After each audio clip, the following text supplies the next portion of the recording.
The consulates had the same kind of insanity. My understanding is they basically were given a short memorandum and told, hey, 72 hours, this is going into effect, and you're going to have to figure this out. One officer actually went so far as to say that it was not until 6 months into the implementation of the ban that they received a formal training, which I think anyone in any profession would have to say that's insane, Insane. But the fact of the matter is, we saw with this previous administration, it's a lot of just shoot first and ask questions later. We're going to go try and do X, and you figure out a way to make it work, or it gets stopped and then we move on. So kind of moving on from that, extreme vetting coming back. The Title 42 ban.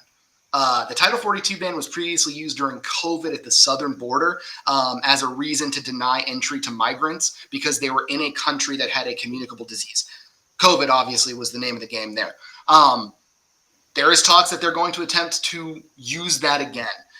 What communicable disease they're going to use, I'm not exactly sure. I know bird flu is really hot right now. Lots of people scared of bird flu. Maybe that. But that looks like it's something that's going to come back as well. Things that are important for everyone and not just specific nationals. Interview backlogs. Hoping that those will be improved, but I was not very hopeful from the call that I was on that that's going to be the case. Interview waivers being removed.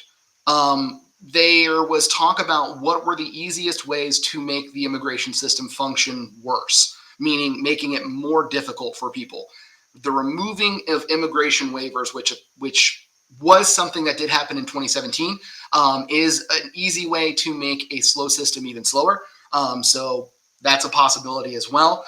And the last one really hurt me, honestly, because I thought it was one of the things that the government actually had done well, the removal of the domestic visa renewal program.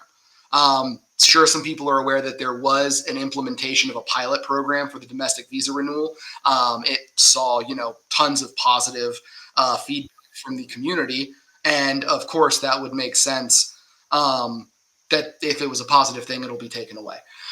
So those were some of the big things that were noted during the call that I thought that was really, really interesting to bring up.